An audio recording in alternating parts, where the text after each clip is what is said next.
Welcome, ladies and gentlemen, to Zion Analysis. Thank you so much, ladies and gentlemen.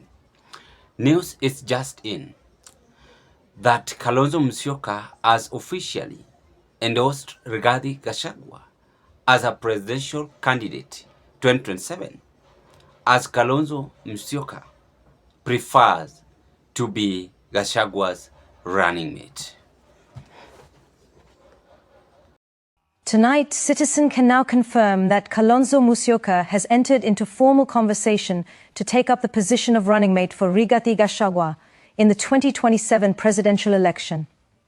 According to a document seen by Citizen, Wiper Party leader Kalonzo has held multiple private meetings with senior representatives of Gachagua's camp since returning from his visit to London.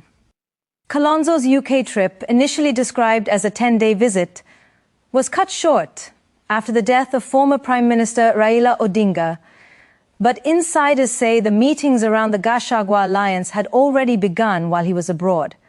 Meanwhile, the looming question this evening is the role of former President Kenyatta. Multiple reports confirm a silent war between Kenyatta and Gachagua that is beginning to fracture the so-called People's Loyal Opposition. For opposition insiders, the fragmentation is no longer hypothetical. It's happening now.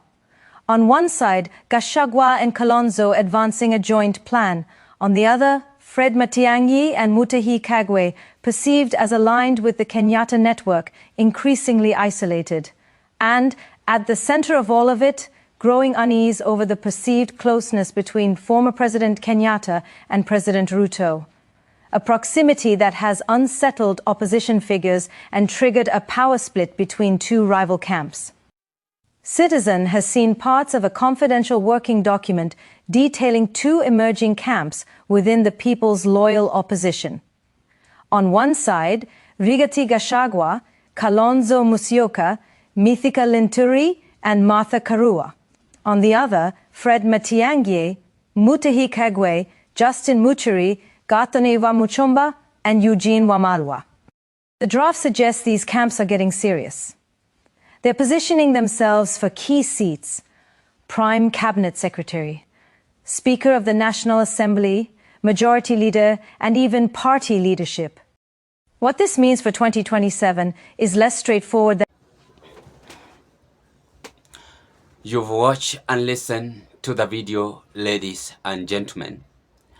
Before I carry on analyzing what seems to happen miserably between Kalonzo Musyoka and Rigathi Gachagua, I want to take this golden chance to still appreciate you so much for your continued support in this broadcast. Actually, if it was not your support, you guys, then we couldn't have reached where we are at this moment, and we are moving very fast to a road trip of 14K. If you're a first-time viewer watching me in this broadcast and having interest to proceed with this kind of political discussion, I request you kindly do me a favor, check once again, click that notification bell and subscribe to our YouTube channel. Like my video, share my video to our friends, family and relatives. And for those of you who had subscribed to this platform, I want to say thank you so much, ladies and gentlemen. Now, there is this mistake Kalonzo is going to do. And I don't think if he is really serious with whatever he is now practicing. But according to me, they are confusing William Ruto. These people are confusing William Ruto. And what I know, that at long last, Gachagua is going to endorse Kalonzo Musyoka. That is something which I know, but I don't want to expose it here at this moment.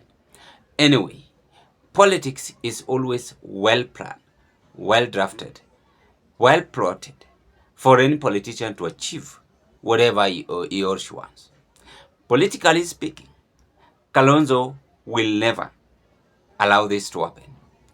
Now, if Kalonzo prefers Gachagua as a presidential candidate, he is paving way for William Ruto to win this upcoming election 2027. And how is Kalonzo paving way for William Ruto. Number one, once you have been impeached from the office, you are not allowed to hold any public office. This is something Gachagua knows, something Ruto knows, something Kalonzo knows, any other things. They know very well. And I think that is why they prefer that let us confuse him for him not to understand our movement. The second point, if Gachagua-Kalonzo ticket is going to take William Ruto home, then I don't think if it's possible. They must get other support from Nyanza region, from Western region, and not only Kamba and Kikuyu alone. So that is also another political headache. In short, we are now being told here that Gachagua and Kalonzo have made that decision. But what I know, they are going to dump this decision comes next year, 2027, 2026. Just give them time. It's a matter of confusing William Ruto because they also understand how Ruto is doing his own thing. On the other side, remember, Jubilee had already endorsed Fred Matiang'i. So these people are playing serious card. And if they will just play it this way, then later come back together and combine, then it's good. But if they will play it for good, then I don't think if you guys are going to defeat William Ruto, or you might be used, or you might be taken as a Gen Z scarecrow to do away with the Ruto's last final lap, as Gen Z is preparing to give out their own vote to someone else rather than William Ruto in this upcoming election. So this is just a political scheme both Gachagua and William Ruto using, Gachagua and Kalonzo using. And one of them might be bought by the government if they are not keen, if you are not going to be keen, because you have now started to dig your own grave, yet you want this government to be out of power. I am not telling you that anyway you fight to remove this government. I'm also not fighting for UDA to get out of from power. That is none of my business. What I'm just doing here is to summarize Kalonzo, Gachagua's, their own political dangerous movement they are now practicing in this 2027. Ladies and gentlemen, what are your take? Kindly give us your opinion at the comment section below.